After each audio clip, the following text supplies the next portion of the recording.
Well, hey, welcome to ACC TALK. My name is Jarrell. Dave.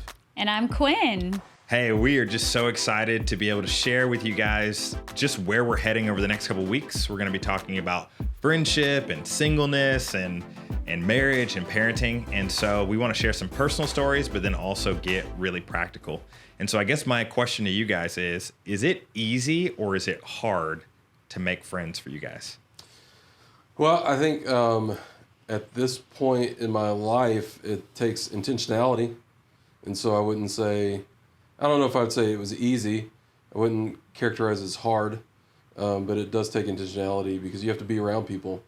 I think in high school and in college, like you're just around people just by proxy, and you're talking to people, and a lot of the people you're around have the same interests as you because they're in the same classes as you. And then when you graduate from college, you're like out and being an adult and trying to figure stuff out. And those things don't happen by accident anymore.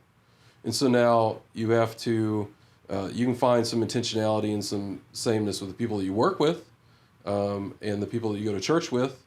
But it doesn't really happen just because anymore. And so you just have to be intentional to make those friends. That's what I found. You have to be intentional. I agree because I feel like when you are in high school or like you said, middle school or even in a work environment, often you look out and you're around people that you actually really do connect with. But a lot of times you have to put yourself in different environments where you really have an opportunity to meet someone you do connect with, because sometimes you're in just one environment and you don't really feel like you're connecting with whoever's there. And so it's good to create variety. But a lot of times we have really routine lives. So we do have to put ourselves out there, even like the gym or joining some kind of thing through church. I always tell people, if you want to meet people, kind of expand your horizon, because you never know where you might meet someone you really click with. And that's a lucky, when that happens, that's like, hold on to that person. That doesn't just happen with everybody. And so I think that that's one of those things where often people are like looking for that and it's not happening. And I'm always like, be easy on yourself, because that's something that may only happen, a handful of times in life. Yeah, I think for me, it is probably hard. I mean, because I work in a church, it's pretty simple to have like that acquaintance, like, hey, how are you doing? Maybe talk about your job or talk about what's going on in your life, maybe with your kids.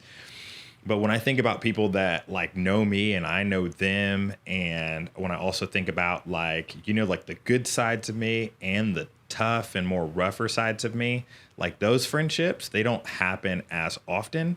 And so I don't even necessarily think that's a bad thing, but I think it's also, for me, the older that I get, I have this realization that it's way harder to make friends. Kind of like you guys were saying about school and just other times where there's just a mass amount of people. And so I guess with me, that just it just kind of launches into the next question for me is, how do you guys make friends? How are you vulnerable enough to let somebody in and to like know you and trust other people to be able to allow them to be your friend? I think one thing that I was actually going to say, I think some people have this spiritual gift. I kid and say it's spiritual gift, but honestly, really an amazing gift where they naturally invite and pull people in. Do you want to come to dinner? Let's go to dinner after church. Hey, we're hanging out tonight. You guys want to come over and hang out with us. And that was something that really stood out to me here in Texas, actually. It was very different from the Kansas vibe where I felt like people kept more to themselves. And we moved into this neighborhood where everyone's like, hey, we're in the cul-de-sac. You guys want to come out with us? Oh, we're all doing this. We're having a barbecue. And the culture was much more, let's do things together. And honestly, I think back to that all the time. That bred friendships where I feel like they're my brothers and sisters, because we were so together at the start of this neighborhood where everyone was just like, let's do stuff together. And it made such a difference. And then it made me realize that wasn't as much my nature to be someone that was like, hey, everyone come on into my house. I'm cooking a big meal. But if you're that type of person, you make friends. If you welcome people in, people welcome you in. That's kind of what I found. That's cool. Yeah, I'm definitely not. I'm not like that, like just how I am. I have to be intentional about it. And I would say that's absolutely a part of it. You have to invite people into your life. And then when people invite you to do stuff, even if it's something that maybe you're not super excited about, but if you trying to make friendships, do stuff. And so when people invite you to do things, if a neighbor invites you to a barbecue, if people are hanging out, just go do it. Even if it's outside of your comfort zone, even if you don't want to, just go do it. And another place I feel like is incredible, especially as a Jesus follower, is a small group. Just a group of people where you're talking about your faith on a weekly basis is incredibly important.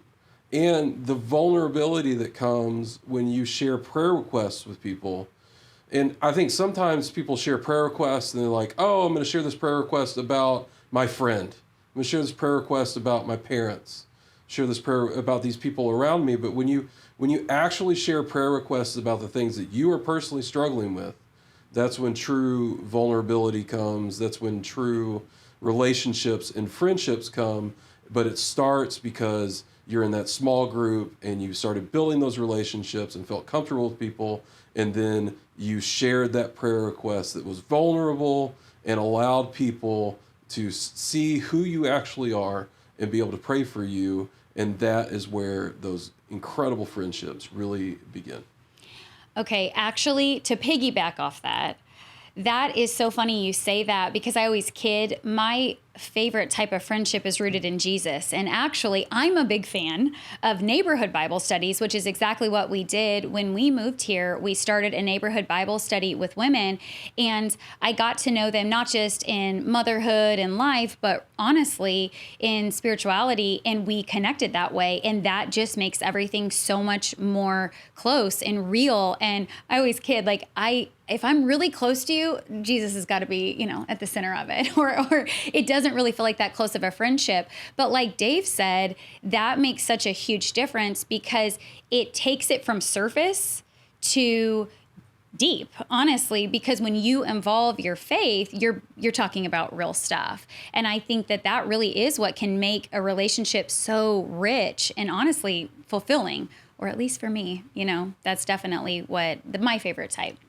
So that leads me into another question, though. So do we need Christian friends? Is that something that we as people, as Jesus followers, need? Like, it's all right to have friends that aren't Christians, but do we actually need friends that identify as Jesus followers? I think that actually for your growth and maturity, you're stretching your faith.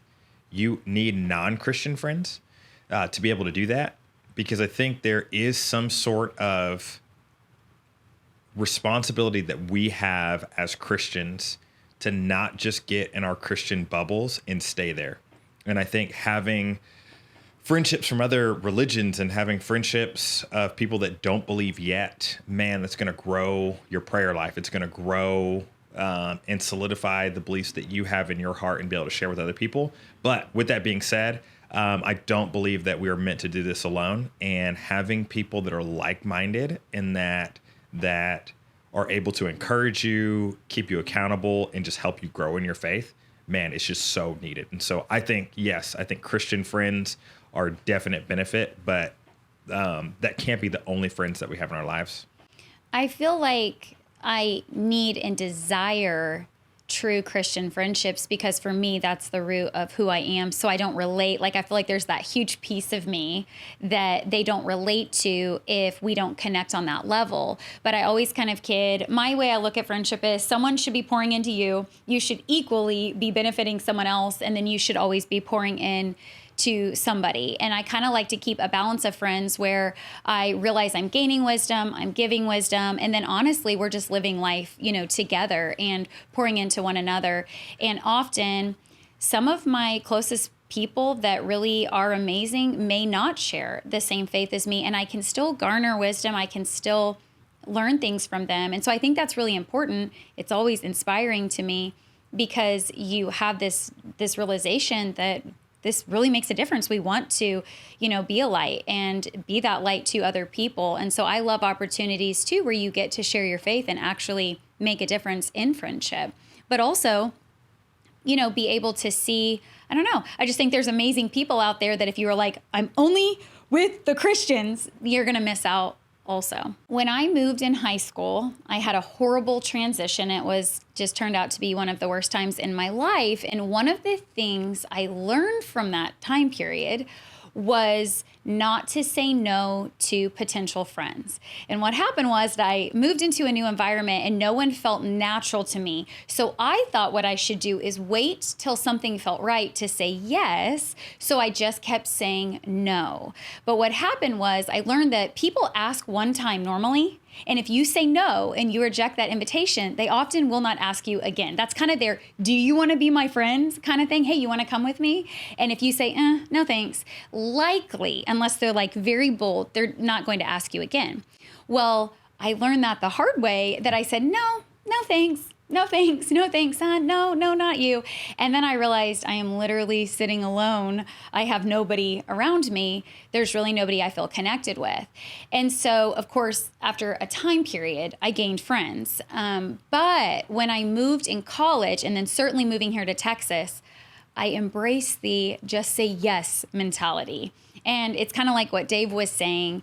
Instead of only waiting till I thought, yeah, this will probably be a good fit. If someone said, hey, you want to come to an essential oils party? I'm like, no, I don't really like essential oils, but sure, absolutely. Hey, you want to come fishing with us? Never fished in my life, but you better believe it. Yes, I'll go fishing. And I just said yes to everybody. And what I decided was that's a much better method. Then you can kind of reel it back in. But you want to keep that invitation and potential for relational growth there. And I ended up feeling like this was my easiest place to make friends ever. So just say yes, then say no later. When we're talking about friendship, one of the things that just come to mind is, what if you're on the outside and you're looking in? And it feels like, for whatever reason, whether it's something that you're doing or maybe it's not something you're doing, but you just can't seem to break into a set of friends or a crowd, what do you do? Because I'm sure that there is probably a lot of loneliness and probably even a lot of wondering why. Why in the world do I not have friends? Why in the world I'm not even getting the invites? You know, how do you approach friendship? It's like a really good question. I feel like there's some sides to that. I think one side is that you are living in comparison. And comparison is the thief of joy. And so if you see a group of friends and you can't break into them, find other people. Like if they are not the only people in this world, they're not going to be the only people around you. And just find other people and stop trying to compare yourself to their level of friendship and saying, why can't I just break in? Why can't I just find it? Go find your own people. I think that, and stop trying to compare your relationships to the relationships that other people have, and just begin on working and saying yes, even to the people that you may not think that you're going to be great friends with now, but you say yes and you go on this adventure and you're like, oh, these people are great. Like, I didn't even know what this was going to turn out to be. And so I would say just be really careful of that comparison trap that will just steal any joy that you could have if you just always are trying to live in a place that you're not. I feel like one of the hard truths with friendship is the fact that not everybody does easily connect with others. It's just a fact. Some people really can just kind of walk into a room and people want to be their friends, and other people walk in and truly are naturally more overlooked. And people do struggle because it's like, why is this so hard for me, when they are on the outside looking in? And one thing I would say is, if you are in a group and you are peering around and you're noticing that there is someone, outside of it, my gosh, just course, invite them in. I mean, come on, we're adults at this point. But something I always think about is, and I've been that person where you're like, gosh, they're all so close. I wish I could be a part. But there's often something tying people together that you don't know about. Their kids are in sports together. They all went to high school together, and you actually don't know that. You think you know, you really don't know. They all live on the same street, but you only see them in this other context. So you think, I just can't break in. I wouldn't always encourage people, if you feel like you really want to be friends with someone, you have to put yourself out there, and you could say, hey, I heard you guys all do this, But if you try and that just isn't a fit for you, like he said, move on, move on and just believe it's not meant for you. The older I get, I like a lot of friends. I enjoy personalities. I just love learning and growing from others. But I really need deeper friendships that are fewer than like 30 friendships that are about this shallow. It's not what I need. And so often if we can focus on depth, not, breadth, I think that can really be something that God can use as a fulfilling relationship in our life. So what is the secret to making friends? Okay, I know that actually is like kind of like a loaded question, but honest to goodness, I really do feel like there is a secret. I guess two. There really are two secrets. One, genuinely like care for people. If you care for people, people sense it and people are drawn to you. People that actually care when they say, hey, how are you? And you respond and you're like, really listening, and they're sharing their heart and they sense that in you. They're like, I like that man. I like that girl. She's a good one. And trick two, not only care, but man, ask them about them. I mean, genuinely like say, hey, how are you? Like, what's going on with you? And don't just settle for a good. And be like, really? Okay, cool. And then get more specific. So what's going on with your, family? What are your kids up to? If you ask questions, what you will find is people will just pour it out. You're going to walk away from that conversation and they're going to be like, oh my gosh, I just told them everything about my life. But that's because really when people feel like you care enough to ask, they care enough to share. And it really is an easy way to make a friend. Now, the other caveat is they have to be able to like reciprocate that long term, right? Like they have to care about you too. Keep caring. Yeah. We're not just making friends with narcissists. Narcissists, exactly. That's really good. I think one of the things that I think about, there were some people that I was maybe suspicious of, like of their genuineness. And the crazy thing is the moment that they showed me care that I couldn't explain. Yeah. Is the moment that I knew, like, maybe those suspicions that I had about that person, they probably weren't true. And they actually did care for me and my family. And then it was just easy to be able to move forward with that person as a friend. And so, yeah, absolutely. If you want friends, listen to Quinn. Well, and you can heal. And you can also heal someone. You can be the person. This is what's so beautiful about what you just said. There are skeptics out there. They've been burnt. They've been hurt. They don't trust people. They don't trust friends. And you can prove them wrong. You can actually be the person where they're like, okay, this is so weird, but you make me believe in friendship again. You actually make me believe there are good people out there. And so I think that, friendship is actually just a beautiful thing that God gives us that we don't want to take for granted, because truly being that person that's like, hey, how is your kid? I've been praying for them. You have no idea if that person in their heart is like, okay, there are the good ones, and you've just made a profound impact. So I think that's a beautiful, beautiful part of friendship too. And genuinely caring about people. I mean, you're not going to go wrong if you care. Let's be honest. You're not. Right? You're just not. Life's going to be better. And that's also my number one piece of advice for people who tell me that they have a really hard time with making small talk. Like we have this small group leader launch where small group leaders are going to be talking to people. And I had a small group leader say, hey, I'm not really good about talking to people and doing small talk type stuff.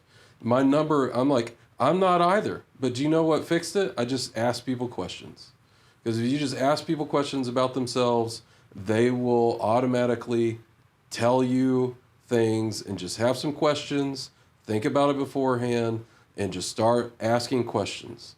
And when you ask questions, they feel like you care, and then that's how that conversation begins.